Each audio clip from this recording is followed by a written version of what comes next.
रोजच्या डब्यासाठी पटकन होणाऱ्या भाज्या सगळ्यांना आवडतात, पण चमचमीत असायला पाहिजे तर त्यासाठी आजची रेसिपी आहे। रोजची भाजी खाऊन कंटाळा आला असेल तर आजची मस्त तोंडली मसाला नक्की करून पहा। तर त्यासाठी इथे मी पाव किलो तोंडली स्वच्छ धुवून घेतलेली आहे। त्यानंतर या पद्धतीने त्याचे 4 काप करून घेतलेले आहेत। आता कढईमध्ये एक 4 चमचे तेल टाकून घेतलेले आहे।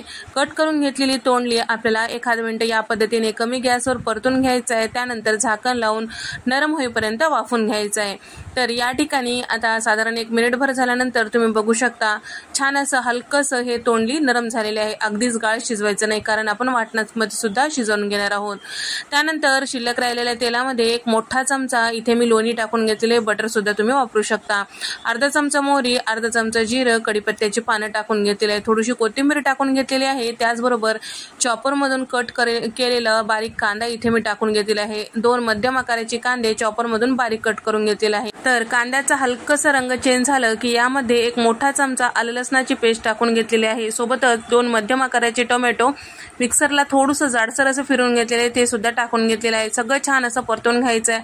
टोमॅटोचं कच्चेपणा जाईपर्यंत आपल्याला परतून घ्यायचं आहे। त्यानंतर पावडर मसाल्यांमध्ये चमचाभर धने पावडर, त्याचबरोबर 1.5 चमचा लाल मिरची पावडर टाकून घेतलेला आहे, अर्धा चमचा हळद आणि त्याचबरोबर अर्धा चमचा गरम मसाला टाकून घेतलेला आहे। चवीपुरतं मीठ टाकलेलं आहे आणि वाफून घेतलेले जे तोंडली होती ते टाकून घेतलेलं आहे। तर इथे आपली तोंडली बऱ्याचपैकी म्हणजे 70 ते 80% पर्यंत शिजल्या गेलेल्या आहेत किंवा वाफल्या गेलेल्या आहेत। आता वाटणामध्ये आपल्याला शिल्लक राहिलेला वाफून घ्यायचा आहे आणि 2 चमचे इथे मी दाण्याचा कूट म्हणजे शेंगदाण्याचा कूट टाकून घेतलेला आहे आणि 1 मोठा चमचा बेसन पीठ टाकून घेतलेला आहे। आता दोन्ही आपल्याला छान असं मिक्स करून घ्यायचं आहे आणि सोबतच 1 अर्धी वाटी इतकं पाणी टाकून घेतलेलं आहे।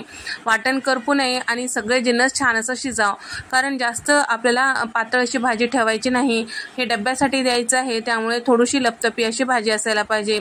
झाकण लावून 5 मिनिटं शिजून घ्यायचं आहे, जोपर्यंत तेल साईडला सुटणार नाही।